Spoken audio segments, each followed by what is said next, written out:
मैं अर्चना शर्मा आज कथा सागर में प्रस्तुत हूँ हिमाचल के प्रसिद्ध व्यंग्य कथाकार डॉक्टर अशोक गौतम की व्यंग्य रचना खुशनसीब दिवंगत पति का खुशीनामा लेकर। यदि आपको हमारे चैनल पर प्रस्तुत रचनाएं पसंद आ रही हैं, तो कृपया लाइक, शेयर और सब्सक्राइब कीजिए तथा नई नोटिफिकेशन के लिए बेल आइकन को दबाएं। कमेंट बॉक्स में अपने कमेंट अवश्य लिखिए। दिवंगत होने के बाद मेरे ये सहर्ष घोषणा करने से पहले ही मैं ये भली भांति जानता हूँ कि मेरे द्वारा होने वाली ये घोषणा सुन मेरे खास इनके उनके लाइव पतियों की छातियों पर सांप नहीं अजगर लौटने लगेंगे। पर क्या करूँ, पता नहीं मैं भी कितने कितने दिनों से दिवंगत होने के बाद ये सहर्ष घोषणा करने को मरा जा रहा हूँ, और आज मैं दिवंगत होने के बाद भी अपने पूरे होशो हवास में सहर्ष घोषणा करता हूँ कि मैं इस लोक का सबसे खुशनसीब पति हूँ। दिवंगत होने के बरद भी सबसे खुशनसीब इसलिए कि महान व्यक्तियों को भी केवल उनकी पार्टी वाले ही साल में 2 दिन याद करते हैं। एक उनकी पुण्यतिथि वाले दिन, दूसरे उनकी पुण्य जयंती वाले दिन। शेष तो जो उस दिन अवकाश हो जाए तो लंबी तान कर सो जाते हैं या फिर नुक्कड़ पर ताश खेलने हो लेते हैं। पर मैं वो बहुत खुशनसीब पति हूँ जिसके जिंदा होने पर भी उसकी बीवी हर पल उसे कोसती रहती थी, और आज मेरे दिवंगत होने के बाद भी मुझे भर भर मुंह कोसती है। हर सुबह उठने के तुरंत बाद मेरी माला डली फोटो के आगे खड़ी होकर। एक स्वर्गीय पति की इससे बड़ी खुशकिस्मती भला और क्या हो सकती है। ये कोसना प्रेम का है या ये मैं आपको क्यों बताऊं? ये हमारा जन्म जन्म का निजी मामला है जिसे मैं किसी भी सूरत में बदसूरत करना नहीं चाहता। पति बीवी की नजरों में दिवंगत होने के बाद भी यूं ही कोसने लायक नहीं हो जाता। इसके लिए जिंदा रहते बहुत बदतमीजियां बेलनी पड़ती हैं। शरीफ पतियों को मरने के बाद तो छोड़िए, उनके जिंदा रहते भी उनकी कोई पत्नी याद नहीं करती, बल्कि घर के सारे काम उनसे करवाने के बाद भी बात बात पर उन्हें लताड़ती रहती है। पता नहीं कैसे भूसे भरे दिमाग के हो, घर का एक काम भी ठीक से नहीं करते। ऐसे मेरी नेक सलाह, अगर पत्नी की नजरों में बड़े होना हो तो उससे जी भर बदतमीजी कीजिए। बदतमीज पतियों को हर पत्नी पलकों पर बिठाए रखती है, उसके जिंदा रहते भी और उसके स्वर्गीय होने के बाद भी। मैं लाइव उदाहरण आपके सामने हूँ। मेरी बीवी को मेरे दिवंगत होने से पहले भी मुझसे हजारों उलाने रहे हैं, और मरने के बाद तो खैर रहे ही रहे हैं।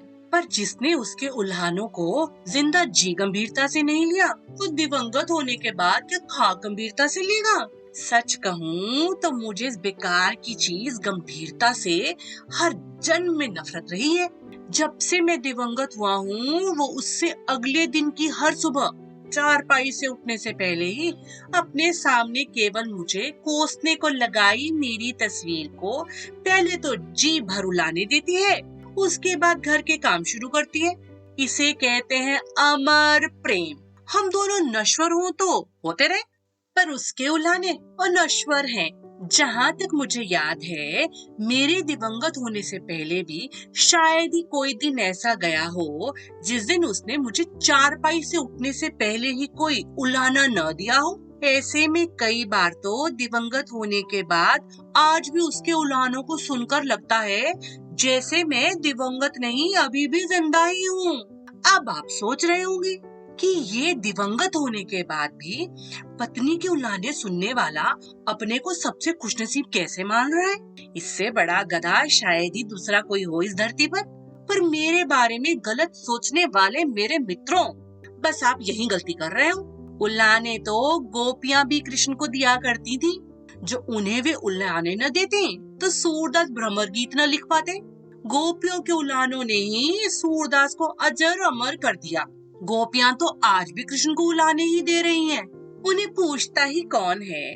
कल को जब कोई मेरी पत्नी द्वारा मुझे मेरे दिवंगत होने के बाद भी दिए जाने वाले उलानों को लेकर खंड या अखंड काव्य लिखेगा, तो वो भी निश्चित अजर अमर हो जाएगा।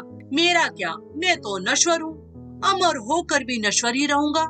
आज सुबह भी रोज की तरह मेरी बीवी ने भगवान का नाम लेने से पहले मेरी माला पड़ी तस्वीर के आगे खड़े होकर मुझे उल्लाहना समर्पित करते सादर कहा, देखो ना, कल स्कूल के बेटे की प्रिंसिपल का फोन आया था। प्रिंसिपल कह रही थी कि जो कल तुम्हारे बेटे के स्कूल की फीस नहीं भरी तो वह बेटे को स्कूल नहीं मानेंगी।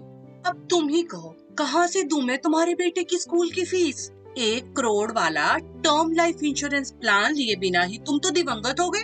जब तुम जिंदा थे तब कितनी बार कहा था तुम्हें कि दिवंगत होने से पहले जो 1 करोड़ वाला टर्म लाइफ इंश्योरेंस प्लान ले, दिवंगत हो जाते तो क्या जाता तुम्हारा?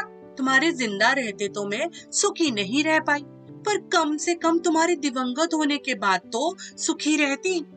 कल तुम्हारी माँ की एफडी तोड़वानी पड़ी। पता है तुम्हारी माँ ने मुझे अपनी एफडी तोड़वाने से पहले कितना तोड़ा। काश तुम जिंदा होते तो पता चलता। जब से टीवी पर मुझ जैसे समझदार पतियों को बरगलाने के लिए ये 1 करोड़ वाला टर्म लाइफ इंश्योरेंस के प्लान का विज्ञापन चला था, मैंने भी तब से ही पक्का मन बना लिया था कि बीवी टीवी की एड देख चाहे मुझे कितना ही धिक्कारे ललकारे, पर मैं इंश्योरेंस प्लान नहीं लूंगा तो नहीं लूंगा। अरे भाई, जिस इंश्योरेंस के पैसे मेरे दिवंगत होने के बाद दूसरों को उड़ाने के लिए मिले, ऐसी इंश्योरेंस का भला मुझे क्या लाभ? किस्तें दूं मैं? और इस इंश्योरेंस प्लान के विज्ञापन के बच्चे तक ने मुझे इंश्योरेंस प्लान लेने को अपनी ओर से समझाते मजबूर करने की पूरी कोशिश की। अंकल, अब तो ले लो ना। पर मैं टस से मस ना हुआ। मान लो मैं ये इंश्योरेंस प्लान बीवी विज्ञापन वालों के बहकावे में आकर ले लेता तो आज इसका किसको फायदा होता? तब मेरी बीवी रोज सुबह उठकर इतने दुलार से मुझे याद करती क्या? तो दोस्तों, इसी के साथ ये रचना यहीं समाप्त हुई। मिलते हैं जल्दी नई रचना के साथ। धन्यवाद।